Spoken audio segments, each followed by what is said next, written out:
Picture this. You swallow what's marketed as a heart-healthy 400 IU capsule of vitamin E before bed, confident you're protecting your cells from oxidative stress. Yet by the time you wake, the biochemical landscape inside your brain has shifted in ways most people, and even many clinicians, never suspect. Within hours, high-dose tocopherol begins thinning blood vessel walls. In a very real sense, you've primed the cerebral plumbing for leakage. A landmark meta-analysis covering nearly 119,000 participants showed that supplementation with vitamin E elevated the risk of hemorrhagic EN stroke by roughly 22%, while offering no meaningful protection against the far more common ischemic variety PMCNE, BNF, GO. Why does this matter? Stroke isn't just an acute medical crisis. It's the leading neurological cause of long-term disability worldwide. Minutes of disrupted blood flow can erase decades of memories, dull emotional nuance, and paralyze the very circuits that let you hold a loved one's hand.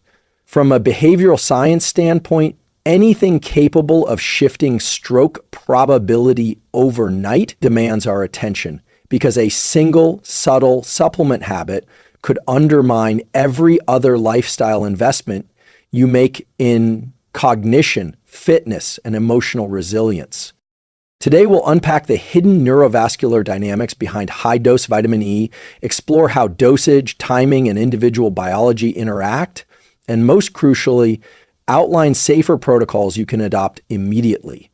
Along the way, we'll translate dense biochemistry into plain language tools, simple blood work benchmarks, evidence-based alternative antioxidants, and behavioral levers like meal timing and sleep depth that reinforce vessel integrity instead of eroding it.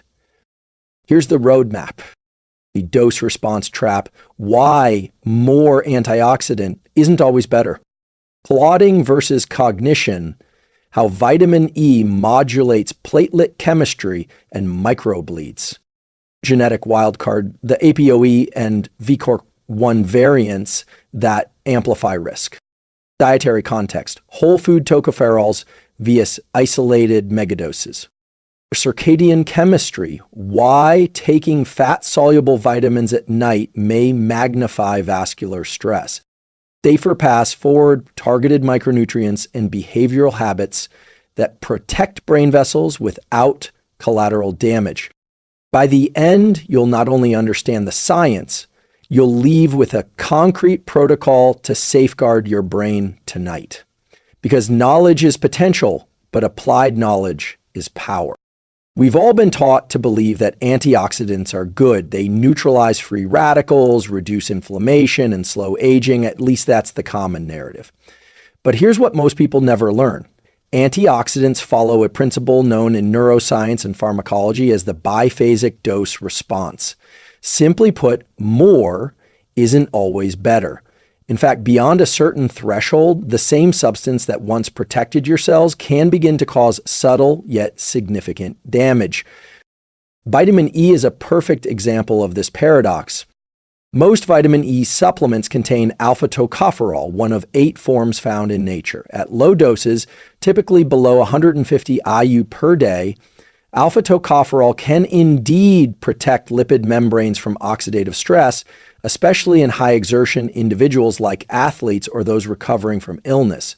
But once doses creep beyond 200 to 400 IU daily, particularly when isolated from its siblings, tocopherols and tocotrienols, a tipping point is reached. A 2005 meta-analysis published in Annals of Internal Medicine analyzed data from 19 clinical trials and found a consistent trend. High-dose vitamin E supplementation greater than equals 400 IU per day was associated with increased all-cause mortality. While the reasons remain debated, the vascular effects of excess alpha-tocopherol appear to be part of the story. What's happening in your brain when this occurs is both subtle and profound. At high concentrations, alpha tocopherol can disrupt the homeostasis of other fat-soluble antioxidants, such as gamma tocopherol and vitamin K, both of which play critical roles in regulating inflammation and clotting within the brain's fragile microvasculature. Think of this like a symphony. One instrument playing too loudly drowns out the others, throwing off the entire performance. In this analogy, vitamin E taken in excess starts to overpower the balance that keeps your blood vessels responsive, resilient, and sealed. Here's what the research shows. Vitamin E can inhibit platelet aggregation, the ability of blood cells to clump together and form clots when needed. While that may sound helpful for preventing ischemic stroke, where clots block arteries, it becomes dangerous when it impairs your body's ability to stop bleeding in the brain. That's where the risk of hemorrhagic stroke comes in. Now, you might be asking, should I stop all vitamin E supplementation entirely? Not necessarily. The key is understanding context and dose. If your diet is low in vitamin E-rich whole foods like sunflower seeds, almonds, and spinach, you may benefit from a small supplemental amount. But consistently taking large, isolated doses, especially late at night when your body's clotting factors are naturally downregulated, can tip the scale from benefit to harm. A simple tool to apply is this. Aim for food-first antioxidant intake. Get your tocopherols from a variety of nuts, seeds, and leafy greens. If you're supplementing, cap your intake around 100 to 150 IU per day, unless advised otherwise by a qualified medical provider. And if you're taking blood thinners like warfarin or aspirin, be especially cautious because the interaction between vitamin E and anticoagulants can quietly amplify bleeding risk. The deeper lesson here is behavioral. More of a good thing doesn't mean better outcomes, especially when it comes to brain health. Like with many supplements, the dosage determines the direction of the effect, protective or harmful. So next time you reach for that high-dose vitamin E capsule, thinking you're giving your brain an antioxidant edge, ask yourself, is this calibrated to support my biology, or is it disrupting a balance I don't fully understand yet? Coming up next, we'll explore what happens inside your blood vessels and brain when this balance tips. How vitamin E affects clotting factors, cerebral microbleeds, and long-term cognitive performance. And if this insight is helping you rethink your supplement stack, consider subscribing, because this channel is dedicated to unpacking these subtle but powerful shifts that can change your brain, body, and life. Let's zoom in on what's actually happening inside your bloodstream, and more importantly, inside the vessels that supply your brain. Every moment of your life, your brain is using around 20% of your body's oxygen supply. That oxygen is delivered through an intricate web of arteries and capillaries, some so small they're just wide enough for red blood cells to pass single file. Now, imagine one of these tiny vessels begins to leak. This is not just a metaphor. It's a real risk when the body's clotting system is disrupted. The brain is highly vascularized, but has no room for swelling or bleeding. A leak here isn't like a bruised muscle. It's like a short circuit in your most delicate high-speed hardware. So where does vitamin E come in? Alpha tocopherol, again, the form most commonly found in supplements, has been shown to interfere with the aggregation of platelets. Platelets are your body's first responders when it comes to stopping bleeding. They form the initial plug at a site of injury, followed by a cascade of clotting factors to seal the damage. This process is exquisitely balanced.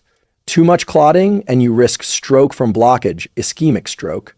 Too little and you risk bleeding, hemorrhagic.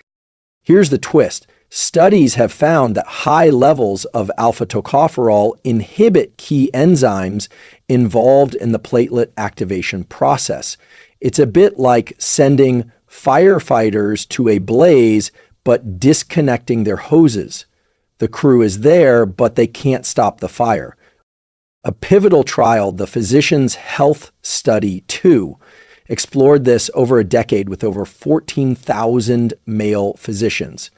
It found that vitamin E supplementation did not reduce the overall risk of major cardiovascular events, but was linked to a significant increase in hemorrhagic stroke. What this tells us is that even among health-conscious, educated individuals, the intended benefit of supplementation can backfire silently and fatally. Now, let's relate this to cognitive performance. Microbleeds in the brain, tiny ruptures of small vessels, don't always produce immediate dramatic symptoms, but over time they accumulate. Imaging studies in older adults show that a higher number of cerebral microbleeds is correlated with declines in executive function, processing speed, and memory. And one of the contributing factors? Antiplatelet activity from medications or supplements taken over long periods. Have you noticed brain fog after starting a new supplement routine, or unexplained dips in attention or mood regulation? It's worth asking whether your vascular health is quietly shifting. This isn't just about risk of stroke. It's about the subtle erosion of the brain's structural integrity over time. Here's what you can do. First, if you're taking a supplement that affects blood viscosity, whether it's vitamin E, fish oil, aspirin, or turmeric, you need to be mindful of stacking effects. Combining multiple blood-thinning compounds increases risk multiplicatively, not just additively. Second, request a blood panel that includes coagulation markers like PT prothrombin time, INR, International Normalized Ratio, and platelet count if you're regularly using these supplements. These simple lab tests can reveal early shifts in clotting balance long before symptoms arise. Third, assess your cognitive baseline. Use simple tracking tools like journaling your focus levels, reaction time apps, or even informal memory tests. Subtle declines over weeks or months might be the first signal that something deeper is occurring in your neurovascular system. If this is helping you rethink how supplements interact with your brain, not just your body, make sure you're subscribed, because on this channel we take a holistic approach to brain health, not just performance today, but protection for the decades to come. Now we'll explore how your genetics could be silently amplifying your risk, how common gene variants like ApoE and VK-ORC1 can turn an ordinary supplement into something far more dangerous. Most people don't know they carry these genes, but the consequences can be profound. Imagine two people, both in their 50s, both taking the same vitamin E supplement, 400 IU daily. One experiences no side effects, maybe even some benefits. The other quietly develops microvascular fragility, increasing the risk of hemorrhagic stroke by 30% or more over time. What's the difference? Genetics. And your genetic makeup shapes how your body processes nutrients, regulates clotting, repairs blood vessels, and responds to oxidative stress. Two gene variants, in particular ApoAOR and VK-ORC1, have been shown to significantly influence how your body handles vitamin E and related processes. Understanding these genes is like having a user manual for your vascular system. Let's start with ApoE, or apolipoprotein E. ApoE plays a key role in lipid transport and brain repair. There are three common forms: ApoE2, ApoE3, and ApoE4. If you carry one or two copies of the ApoE4 allele, your body metabolizes cholesterol and fat-soluble vitamins differently and less efficiently. That includes vitamin E. But the concern doesn't stop at metabolism. ApoE4 is also associated with a weakened blood-to-brain barrier, an increased susceptibility to inflammation. This means that when high-dose vitamin E interferes with clotting or antioxidant balance, the effects can be magnified in ApoE4 carriers. The fragile capillaries in your brain become more prone to leaking. especially under conditions of oxidative stress or disrupted circadian repair. Now, let's talk about VCORC1, the gene responsible for encoding the vitamin K epoxide reductase complex subunit 1. This enzyme is critical for recycling vitamin K, another fat-soluble nutrient that's essential for blood clotting and vessel integrity. Some people carry a common VKORC1 polymorphism that makes them overly sensitive to vitamin K antagonists like warfarin. Here's the kicker. Vitamin E at high doses can act as a mild antagonist of vitamin K activity. So if you carry this variant and you take large doses of vitamin E, your clotting ability may be impaired without you ever realizing it until the day your brain is pushed over the threshold. It's a dangerous synergy. Impaired recycling of vitamin K combined with excess alpha tocopherol creates a subtle chronic thinning of the blood. For those with this genotype, even standard doses of vitamin E 300 to 400 IU daily could elevate stroke risk over time, particularly when other blood thinning supplements or medications are present. So how do you know if you carry these variants? While genetic testing isn't yet standard protocol in most clinics, it's becoming more accessible through consumer services. If you've done a DNA test through a health service or ancestry platform, you may already have this data available. Search for your APOE status and VKORC1 polymorphisms. If you find you carry the APOE4 allele or are a VKORC1 variant carrier, it's not cause for panic, but it is a call to be more intentional with your supplement choices. Here's a simple tool to implement. If you haven't tested your genetics, operate under the precautionary principle. Assume you might be sensitive and avoid megadoses of fat-soluble vitamins unless prescribed. Focus instead on dietary sources, lower-dose multivitamins, and functional foods that deliver antioxidants in their full-spectrum, bioavailable forms. If you have tested and you carry one of these variants, consider working with a practitioner to tailor your nutrient protocols.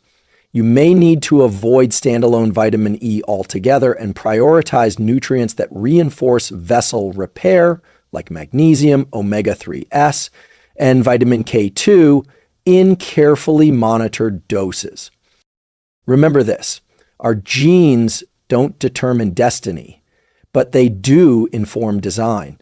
When we understand our biological blueprint, we can adapt our behavior to work with, not against, our body's natural chemistry. Now we're going to explore the dietary dimension of this conversation, how food-based tocopherols differ dramatically from synthetic isolated vitamin E supplements, and why your salad could protect your brain more effectively than your capsule. Let's take a step back from capsules and bottles for a moment and turn our attention to something far more ancient, food. Before we had supplement aisles and megadoses in soft gels, vitamin E was something we consumed as part of a complex nutritional matrix found in nuts, seeds, greens, and oils.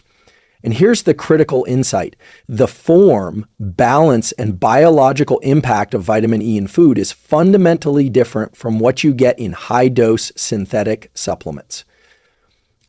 To understand why, we need to look at vitamin E not as a single compound, but as a family of 8 structurally related molecules, 4 tocopherols and 4 tocotrienols. The alpha tocopherol found in most supplements is just one member of this group, and when taken in isolation, especially at high doses, it can actually displace the other forms in your tissues. That displacement is where part of the problem begins. What's happening in your brain and body when you consume vitamin E from whole foods is far more balanced. For example, gamma-tocopherol, abundant in walnuts and sesame seeds, has unique anti-inflammatory properties and has been shown to complement alpha-tocopherol by neutralizing reactive nitrogen species, something alpha-tocopherol can't do. Tocotrienols, found in foods like palm oil, barley, and rice bran, have been studied for their neuroprotective effects. including reducing lipid peroxidation in brain tissue and supporting healthy white matter integrity. And here's the key difference. In whole foods, these compounds arrive together in ratios and structures your body has evolved to handle over thousands of years. The antioxidant effect is synergistic, not dominant. There's a built-in buffering system that reduces the risk of any one form becoming excessive or disruptive.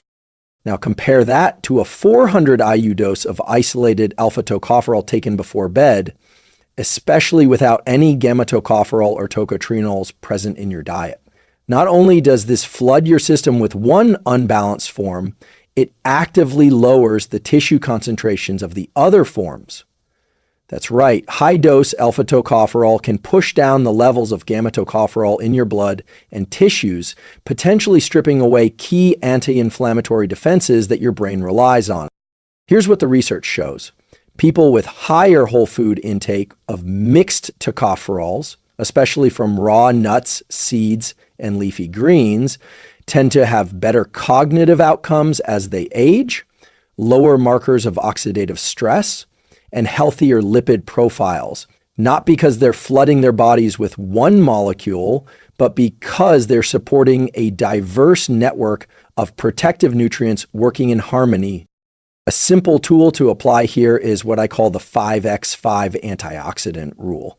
Aim to eat 5 servings of vitamin E to rich foods 5 days a week. That could look like a handful of almonds or sunflower seeds, a tablespoon of wheat germ sprinkled on oats, a large spinach salad with olive oil dressing, a side of steamed Swiss chard or collard greens, a few slices of avocado or a spoonful of tahini. And here's a practical behavioral anchor. Try incorporating these foods earlier in the day, around breakfast or lunch, when your body is naturally more insulin sensitive and when nutrient absorption tends to be higher. Taking in these nutrients with a source of healthy fat like olive oil, nuts, or avocado enhances absorption and mirrors the way your body was designed to receive them. Remember, your brain isn't just a machine, it's a living system, constantly responding to the inputs you give it. Supplements are powerful tools, but food is the original software. It contains cofactors, enzymes, and protective molecules that no pill can fully replicate. If you're appreciating the way this channel breaks down science into practical nutrition strategies, make sure to like the video and subscribe. These insights are here to help you build habits that don't just sound healthy, they are healthy because they're based in human biology. It's not just what you take, it's when you take it. That statement is particularly true for fat-soluble vitamins like vitamin E, which interact dynamically with your body's circadian rhythms, digestion, and vascular regulation. Yet most people and many supplement companies overlook this entirely. Here's what's critical to understand. Your body's internal clock or circadian rhythm doesn't just dictate sleep and wake cycles, it governs nearly every biological system, including blood pressure, coagulation, hormonal secretion, and nutrient absorption. That means the exact same dose of vitamin E can behave very differently depending on when you take it.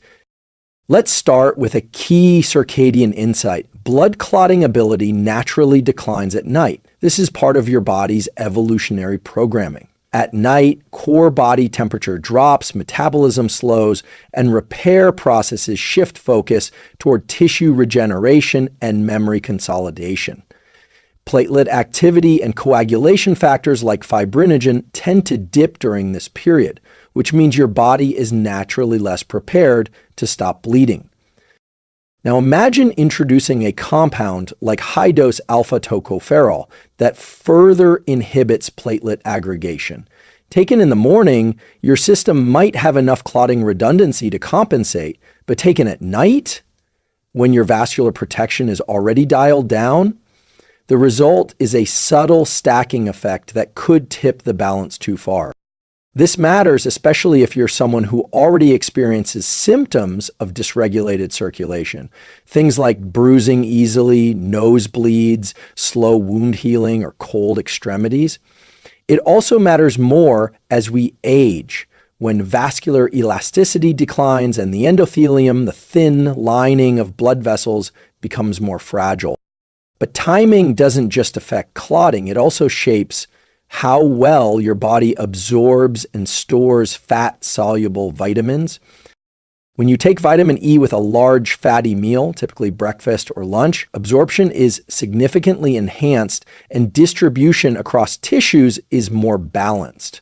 Your liver, which plays a central role in processing vitamin E, is also more metabolically active earlier in the day. This means your body is better equipped to direct the nutrient where it's needed and avoid excessive accumulation in tissues like fat and brain lipids. So what does this mean for your daily behavior? Here's a simple protocol. 1.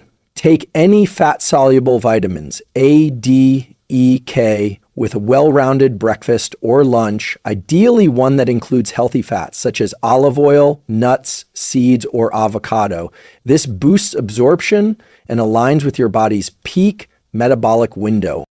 2. Avoid taking high-dose vitamin E or any blood-thinning supplements within 2 hours of bedtime. Give your system time to process and stabilize before entering your most vulnerable vascular period during deep sleep. 3. Anchor your supplement habits to an existing morning or midday routine. This could be your first meal, a walk in sunlight, or your coffee preparation ritual. Anchoring increases compliance, reduces decision fatigue, and allows the habit to embed more easily.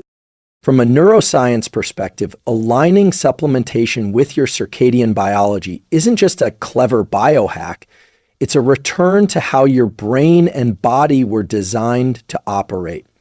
For most of our evolutionary history, nutrients arrived via food during daylight hours, accompanied by natural movement and exposure to sunlight. When we divorce nutrient intake from this context, taking isolated compounds at night under artificial light in a sedentary state, we lose the synergy that makes them effective and safe. So the next time you reach for a supplement before bed, ask, is this the right compound or just the wrong time? If you've found value in learning how timing intersects with brain chemistry and vascular health, leave a comment or share this with someone you care about. These details may seem small, but over months and years, they can profoundly shape brain function and quality of life. Now, in our final section, we're going to bring it all together. What are the safer, smarter strategies to protect your brain's blood vessels without risking stroke or sacrificing cognitive health? Let's conclude with the tools and practices you can apply starting tonight. Now that we've broken down the risks of high-dose isolated vitamin E and explored how timing, genetics, and whole foods shape your brain's vascular health, it's time to shift gears. Let's talk about what you can do. Because the goal isn't just to avoid harm, it's to build daily practices that actively protect your brain. And that means combining targeted micronutrients with neuroscience-informed habits that support blood flow, vessel integrity, and long-term cognition. First, a safer foundation starts with diversity, not intensity. The most protective micronutrient strategies don't rely on megadoses, they rely on synergy. A great starting point is vitamin K2, a fat-soluble vitamin that works in harmony with vitamin D and calcium to maintain vascular flexibility. Unlike vitamin K1, which focuses more on clotting, K2 activates proteins that prevent calcium from depositing in blood vessels. That's especially important for the brain, where stiffened arteries and capillaries can reduce oxygen delivery and raise stroke risk over time. Another ally is magnesium. This mineral supports more than 300 enzymatic reactions in the body, including those involved in vascular tone, nerve signaling, and blood pressure regulation.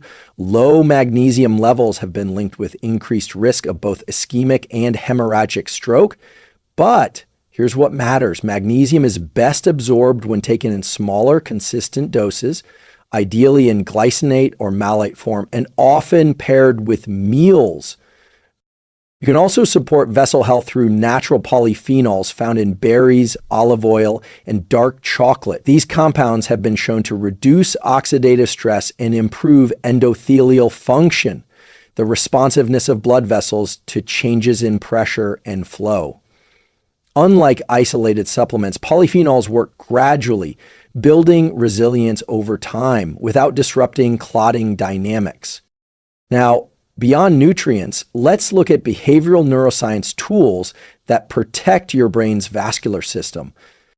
1. Movement. Just 20 to 30 minutes of light cardiovascular exercise per day, like brisk walking, cycling, or swimming, can significantly improve blood vessel elasticity. When you move, your brain gets better perfusion, and the mechanical stimulation of blood flow supports endothelial repair. 2. Sleep. Deep sleep isn't just about memory consolidation. It's when the glymphatic system clears waste from the brain and when vascular repair peaks. Aim for 7 to 9 hours of high-quality sleep and keep a consistent wake-up time, even on weekends.